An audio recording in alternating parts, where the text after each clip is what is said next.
Hi. Um, Look who the cat brought in. I'm not sure if that's how you say it, but I've been wanting to. Oh my god. The sound here is crazy. I hope you. The sound here is crazy. La la la la. Do you hear that? Okay, I hope the sound is fine. The things I was fond of in the month of April, because right now we have May, so the last month was April, and I will show you things that I enjoyed right now. So, also I have a little bit of decor here, but I don't think you can see it. I'm not sure if you can see it now. I don't know if this adds anything or if it's, I don't know. Also, I have some B12 that I will sip on, so I don't get like permanent nerve damage. I really liked, what do I start with? I have a list here because of course I do not remember all the things that I've enjoyed. Let's start out with this little thing. This tiny little thing, which is Salted Muse by Aurora, which is Bella Hadid's perfume brand. And shake it, because you have to shake it, which is like very gimmicky, which I like. I love gimmicky stuff. And it smells so nice. It smells so nice. And as you know, I'm a perfume girly. I've tried being less of a perfume girly because, consumerism, and I don't want to make a product my whole thing online. So, it smells so nice though.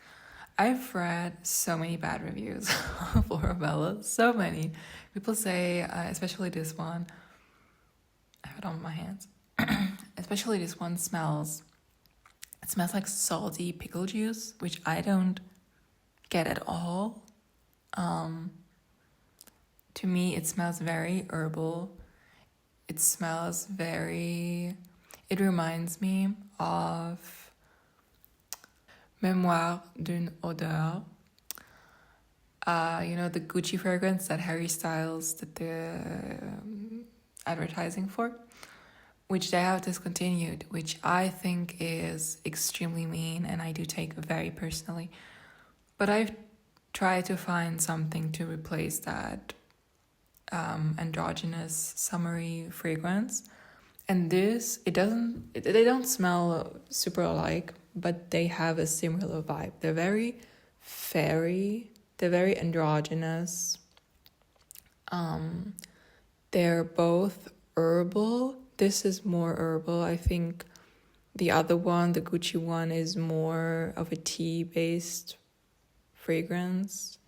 I will get the full version of this because I try to become more of a... This is, by the way, this could potentially be a very long video. I'm just going to sit here and talk. This is not all my videos are scripted because I can't do that. What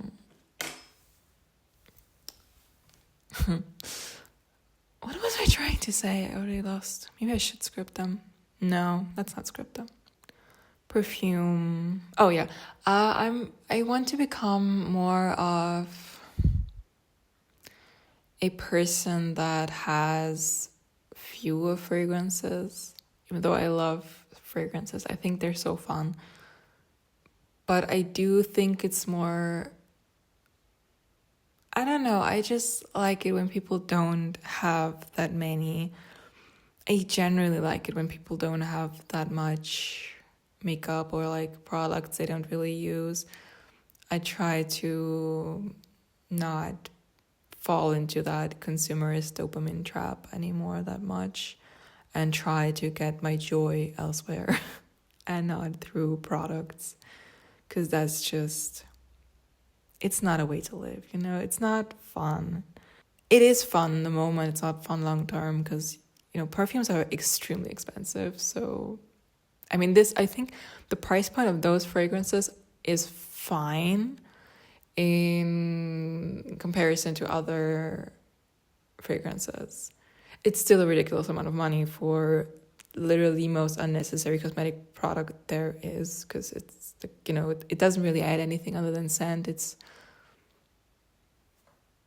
more for yourself, in my opinion.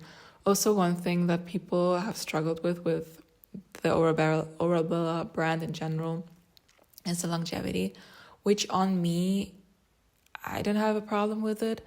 I like to spray it when I really wear it out on my hair, and it lasts really long. It doesn't have insane projection, which I think is probably because it's an oil-based fragrance, and scented oils generally don't really project that much. But I like it. I like the idea of wearing a fragrance for myself, and if anyone has the chance to be that close to me, then they can indulge in that scent as well. But yeah, I don't really like the idea anymore that I don't know, enter the metro and the entire train can smell me. I don't like that. I don't like being in people's faces that much anymore. The second thing that I've really liked, it's empty, is this snack. They're dates. I think they're from Denmark. Yeah, made in Denmark. They're dates with different flavors. I have tried one of the sour flavors, which is vile in my opinion. I'm sorry. My friend really loves them. But this one is so good. And they're not that expensive for like a product, this like a health snack product, you know. They're really good. I don't know if they taste exactly like pistachio, but they're not as sticky as regular dates. And I don't know, it's just a fun little snack to not eat that much even unhealthier stuff. Because like, I mean, dates are still, it's like pure sugar. It's just sugar. It's not like a weight loss snack, if that's your idea. But it is healthy, of course. It is better for you because you don't only eat like sugar, you also eat fiber and like minerals and stuff, you know. I think it is better for you. But I also just really like dates. So this is a really fun one if you are into dates. Water bottle, which is not new. I've had this for 2 years or something. And I have recently, because the last video I think I have uploaded was the Japan vlog. So I didn't really have a home for a whole year, and most of my stuff was in boxes. And I didn't have access to it for that time. So I have rediscovered a lot of things I've completely forgotten about. Also, this bottle. This is the perfect bottle. I'm sure I have talked about this bottle before. It's the perfect bottle. It's 1 liter. It has a straw. It's easy to clean when you have like a straw cleaning thing. It's just, I don't know, what more could you want? I drink much more whenever I have a vessel I like, or it's so easy. I don't know. I will not drink. I'm like a child. I will not drink when I have to like unscrew something. I will not do it. I only drink whenever I have like this with a straw, or like this, because it plops open. Because it's not like I think about drinking, then I'm like, nah, I'm not gonna drink. I just don't think about drinking if it's not the most accessible thing ever. But when it is that accessible, it's super easy to drink enough. So music-wise, I've been listening a lot to Paloma the last week especially. I mean, it's not April anymore, but like, who cares? Right now, I listen to a lot of Paloma and Kiki Rockwell. They make me very angry. I can't always listen to them because their songs are very moody, very serious. but they're beautifully written. They're gorgeous. There are some artists I really want to get into, but I'm so bad with just sitting down and listening to one album. I'm super bad with that. But the artists I've been trying to get into, because I do like them a lot, I'm just not concentrated enough, are Enya and Donna Summer. These two are on my list, and I really want to get into. I want to be one of those people that has like, I do have favorite artists, like Aurora, for example. She's my absolute favorite singer, and because I know her music so well, I don't have a problem sitting through one album because I know it. I'm just very bad with sitting through an album I do not know yet. Every time I want to discover new music, I have to watch music videos because I will not. I don't know. It's so difficult for me. But I want to be one of those people that just like. I would also like to be a person that buys an album and not just has like, because right now I use Apple Music, but I think it's kind of better to just like decide this album, I'm gonna listen to this album the whole month, and then you just like focus on that album and you listen to it again and again and again. Just to, sometimes it's better to have less access to things because it's overwhelming. It's like on Netflix, there's so much to choose from that you will not choose anything, and then you will just sit and watch some YouTube video. And I feel the same with music. There's too much to choose from, and I want to like narrow it down. But I have been listening to something very, very much. I never thought I would be the person that likes romantasy. And I've only so far I really like the ACOTAR books. I listened to the cinematic, I think it's called cinematic version of the first book, and I'm almost done with the second book.